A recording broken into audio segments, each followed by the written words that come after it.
Senator from Connecticut is recognized.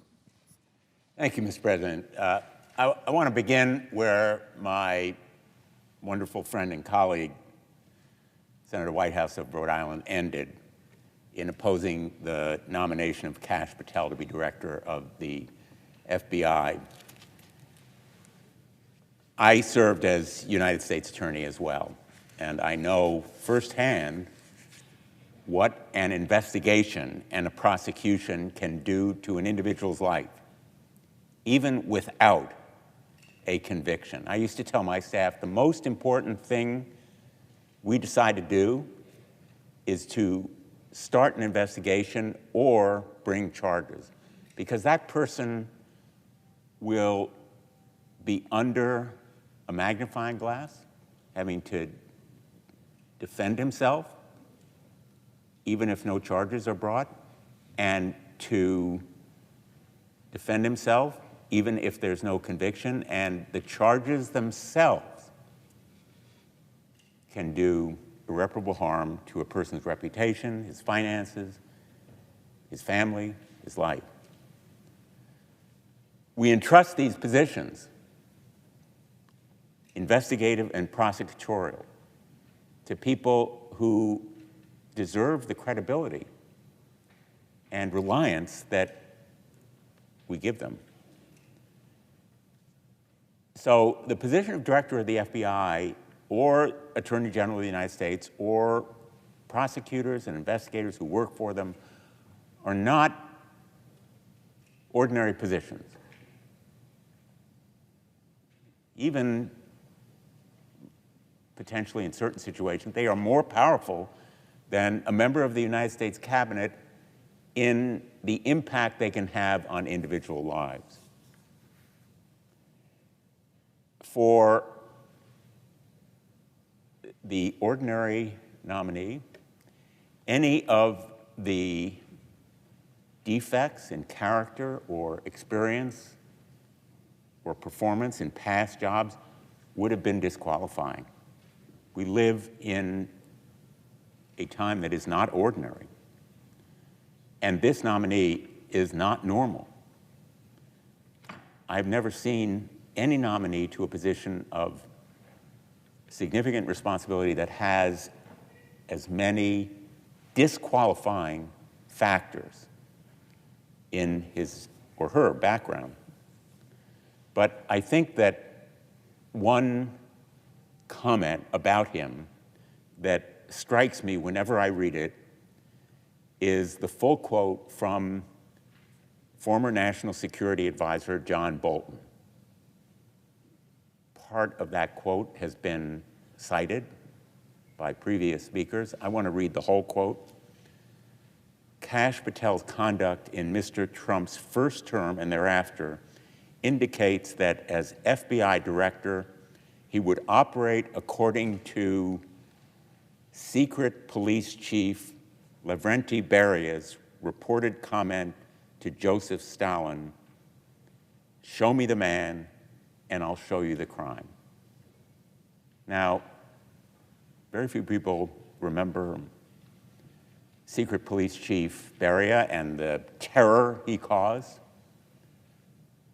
in carrying out Joseph Stalin's edicts to destroy people's lives, to execute them, to eliminate their families.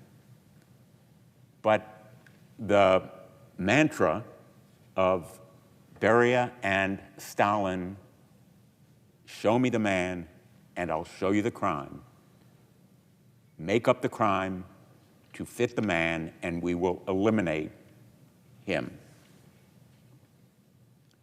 We're talking here about a nominee who has an enemies list. He calls it something different. He calls it government gangsters. And he's on a manhunt for them. Manhunt is his word. He can use different words, but the point here is he is on a mission to use the powers of this office in Donald Trump's name for political retribution against his enemies, against Trump's enemies, against MAGA's opponents. To use these institutions for political retribution is the height of irresponsibility. Even to hint at it ought to be disqualifying, and he has made it explicit in his past writings and his statements and speeches, not just a couple of times. It is a theme that runs through his public comments, that eliminating enemies through the use of prosecution is not only acceptable, but it's desirable. The FBI is a very special agency, 38,000 civil servants, including 13,000 special agents who go after international and domestic terrorism, cyber criminal syndicates, foreign espionage, organized criminal enterprises, including drug cartels, child sexual exploitation, and human trafficking, and many other crimes that affect our lives and the lives of everyday Americans across the country. All different backgrounds, races, religions can be victims of crime that the FBI investigates. And the FBI agents put their lives on the line because pursuing these crimes often puts them at risk from bad guys who may not even know that they're shooting at an FBI agent, but it's somebody pursuing them. They may not know that an FBI agent is operating undercover, and they may be killing him. And so the FBI's work is a dangerous business, but it is for our good and our safety. The American people deserve an FBI leader who is worthy of them. The American people deserve a director of the FBI who will keep them safe and who will make that safety a priority. But in recent weeks, the Trump administration has systematically weaponized and politicized both the FBI and the Department of Justice. On her very first day of office, Attorney General Bondi created a, quote, weaponization working group. Let me repeat that. Weaponization working group. And specifically named targets to be investigated: Letitia James, Alvin Bragg, Jack Smith. All of them have led legitimate prosecutions and lawsuits against President Trump.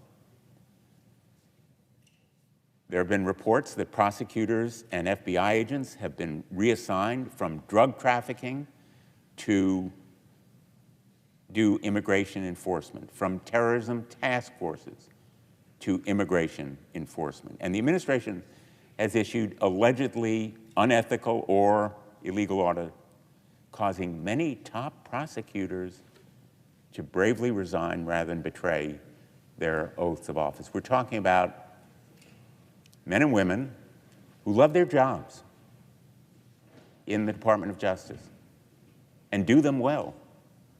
And they have sacrificed those jobs because they were ordered to take action that was unethical or illegal in their view. We need now more than ever an FBI director who is trustworthy and devoted to the ideals and values of the Department of Justice and the Constitution above all.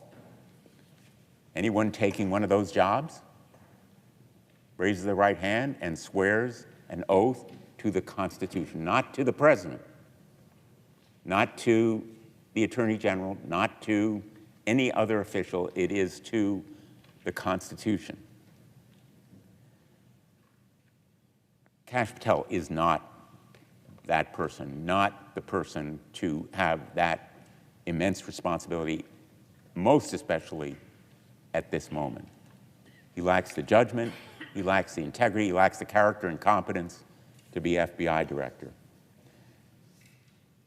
Kash Patel's contempt for those agents who put their lives on the line has been clear. He's called them, the FBI, one of the most cunning and powerful arms of the deep state.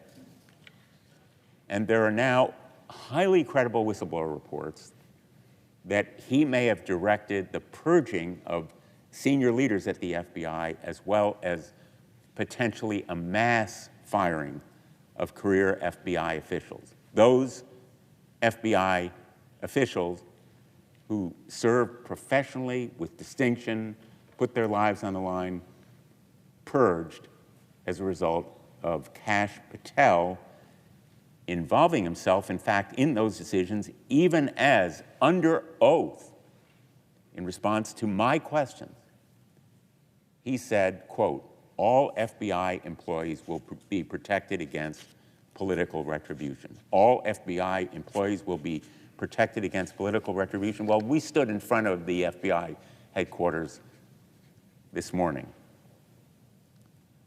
In that very building, there are individuals who will be fired because they took assignments.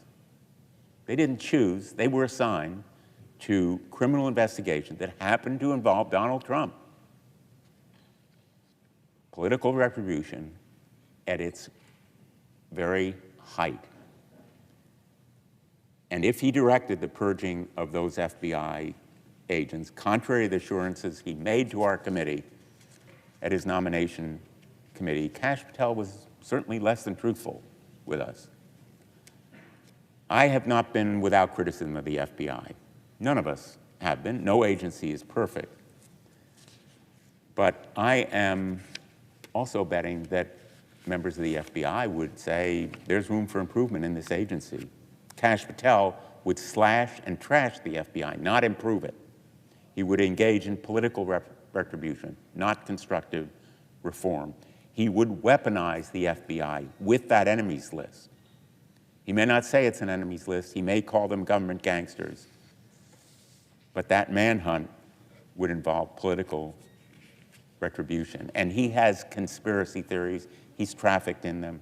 He said he agrees with a lot of what QAnon says. He engages in election denialism, refusing to say that President Biden won the 2020 election. He's even suggested that the FBI planned the January 6th attack on the Capitol. And he has glorified those rioters by calling them political prisoners and, in fact, aiding them in their defense. Even the rioters who attacked and assaulted police officers and did them grave injury and in some instances contributed to their deaths. He has joined them in song, producing the J6 choir's recording. And he has refused to be honest when it really matters, pleading the Fifth Amendment in the case about Donald Trump's handling of classified documents, and then denying us, or at least refusing to cooperate in providing us with access to the testimony that he offered. The litany of questionable comments, actions by this nominee shows he lacks the character and competence for this job. I've talked about roughly half a dozen various different facts in his background, statements, comments, actions that would be individually disqualifying. Altogether, they paint a picture of someone who has no proper role anywhere near a law enforcement agency, let alone director of the FBI. I'm appalled that my Republican colleagues voted for him in committee unanimously on their side. I'm appalled that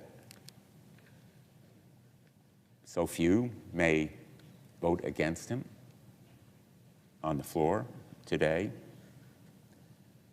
But I am absolutely sure of this one thing. This vote will haunt anyone who votes for him. They will rue the day they did it. To my Republican colleagues, think about it. Think about what you will tell your constituents, more important, your family, maybe your grandchildren, about why you picked and voted for this person who will so completely and utterly disgrace this office and do such grave damage to our nation's justice system. Mr. President, I yield the floor.